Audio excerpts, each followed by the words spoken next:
পয়সা আয় করতে পারে সবাই। যিনি রাষ্ট্রপতি তিনিও মাইনে পাচ্ছেন, তিনিও মাইনে মানে তিনিও তো পয়সা আয় করছেন।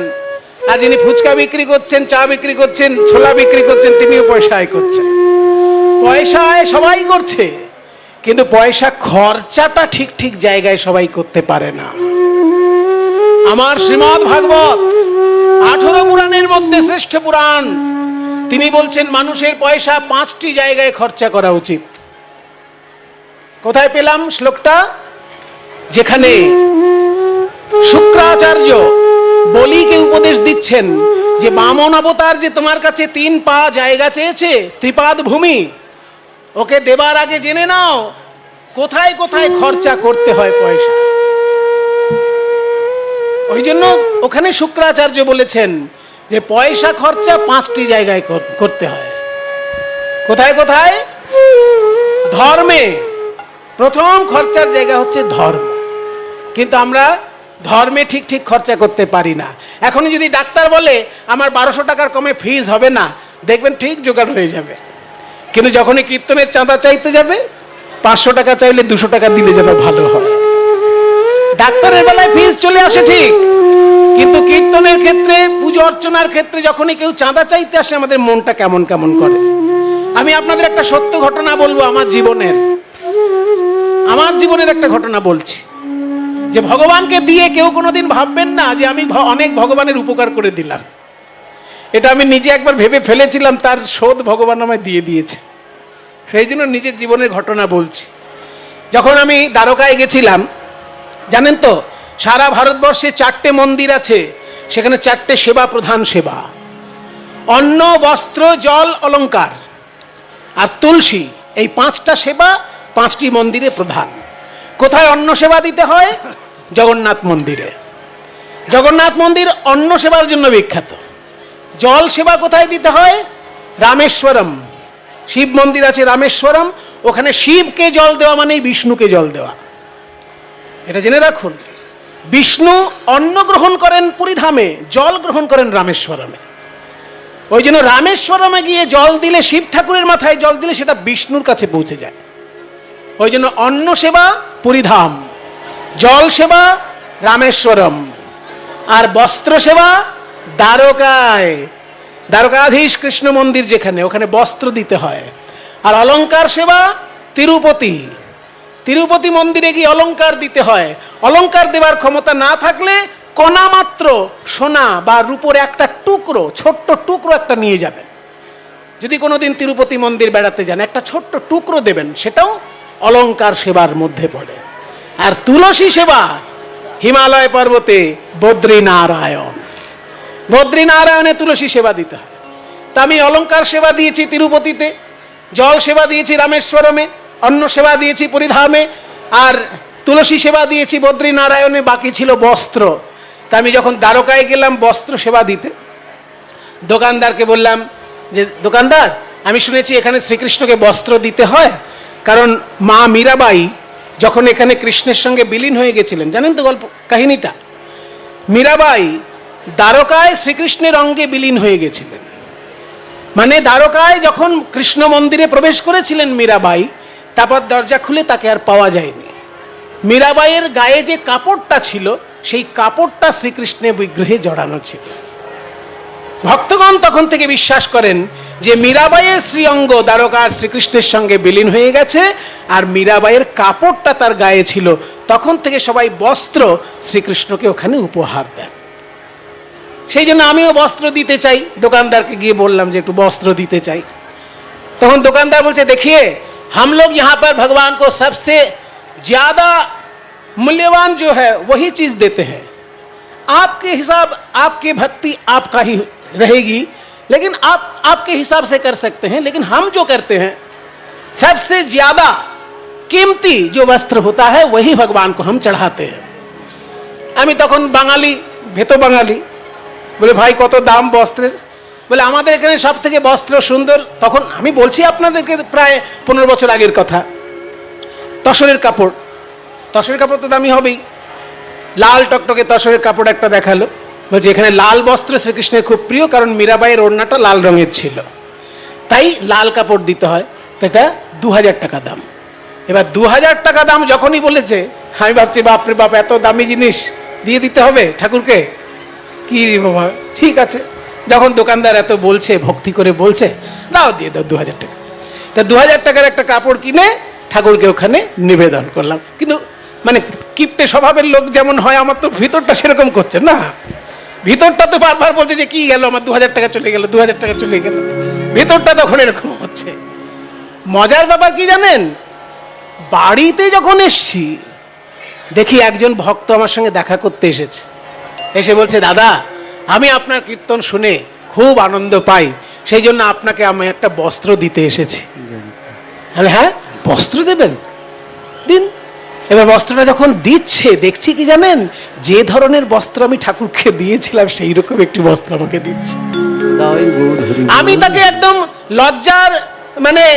লজ্জার মাথা খেয়ে আমি তাকে জিজ্ঞেস করে ফেললাম, দাদা কিছু মনে করবেন না, এই যে কাপড়টা আপনি আমাকে দিচ্ছেন এটার দাম কত? তখন সে বলছে, এসব জিজ্ঞেস করতে আছে, এটার দাম 2000 টাকা।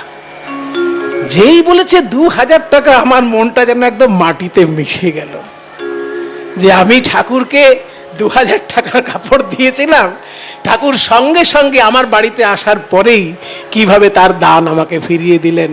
মা, এটা কেন বলছি জানেন, ভগবানকে যদি কখনো মন খুলে দিতে পারেন না, কখন যে আপনি সব কিছু ফিরে পাবেন বা তার থেকে বেশি পাবেন, এটা হিসেব করে শেষ করতে পারবেন না।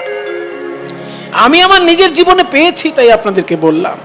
এবং এটা গীতায় লেখা আছে, ভগবান শ্রীকৃষ্ণ গীতায় বলেছে, তেষাং নিত্যাভিযুক্তানাম যোগক্ষেমং বহাম্যহম। গীতার বাণী আমার জীবনে, আর কারোর জীবনে ফলেছে কি না ফলেছে আমি জানি না, আমার জীবনে ফলেছে, সেই জন্য আমি সব জায়গায় উচ্চ কণ্ঠে ঘোষণা করি। ভগবান শ্রীকৃষ্ণ বলেছেন, যদি কেউ আমায় ভালোবেসে কিছু দেয়, সে যেটা পাবার তা তো পাবেই, আমি তাকে আরো বেশি করে কিছু দিয়ে থাকি। এটা ভগবানের বাণী। তাই আপনাদের সকলের চরণে আমার নিবেদন, এত বড় কীর্তনের অনুষ্ঠান সবাই মিলে করছেন, এনারা ভিক্ষার আঁচল নিয়ে আপনাদের কাছে যাচ্ছেন, যে যেমন পারবেন প্রাণ ভরে গৌর গোবিন্দ সেবার জন্য দান করবেন। ভগবানকে দান করলে ভগবানের কৃপা যে আপনাকে কোথায় নিয়ে যায় সেটা আপনি হিসেব করে শেষ করতে পারবেন না। আমি পারিনি, তাই আপনাদেরকে বলছি, নিতাই গৌর প্রেমানন্দে হরি বল, হরি বল, হরি বল। তাহলে মূল্যবান দান দক্ষিণা দিলেও অনেক সময় মান ভেঙে যায়। কৃষ্ণ ভাবছেন আমার কাছে সব থেকে মূল্যবান দেবার মতো উপহার কোনটা? ও মায়েরা, 5 ভরি সোনার হার দিয়ে মান ভাঙানো যায় বলেছিলাম, কিন্তু রাধারানীর ক্ষেত্রে সেটা খাটবে কি? রাধারানীর ক্ষেত্রে খাটবে কি করে? রাধারানী তো রাজার মেয়ে। রাধারানীর গায়ে যা ওজন, সেই ওজনের সোনা তার বাবা প্রতিদিন দান করে। তাহলে 5 ভরি সোনার হার দিয়ে রাধারানীর মান ভাঙানো যাবে? যাবে না। ওই জন্য ভগবান শ্রীকৃষ্ণ দেখলেন আমার কাছে সব থেকে প্রিয় সম্পদ যেটা, সেটা হচ্ছে আমার বাঁশি। এই বাঁশিটা আমার রাধারানীকে দিয়ে দেখি মানটা ভাঙে কিনা। হে হে রাধে, মদন দোলা তাল, প্রেম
সাধের মুরলি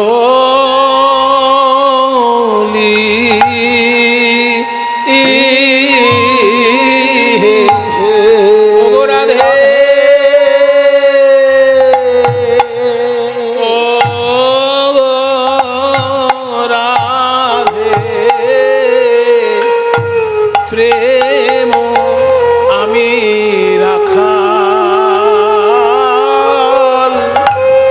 আমি রাখাল বই তো নয় হে, আমার কিবা আছে কিবা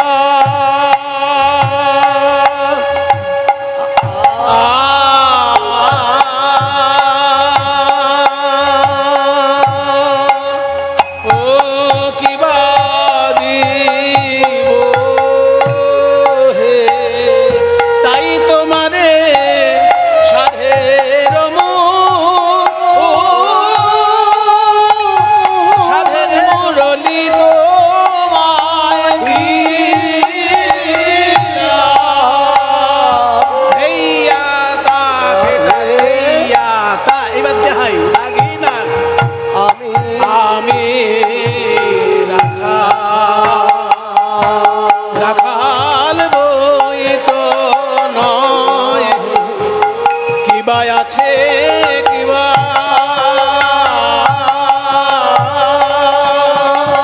ও কিবা দিব হে, তাই তোমারে সাধের সাধের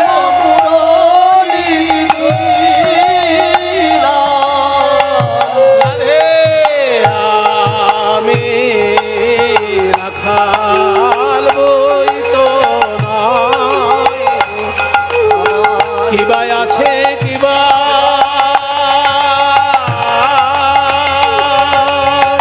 ও কিবা দিব, তাই তোমারে সাধের সাধের মুরালি দিলাম ওগো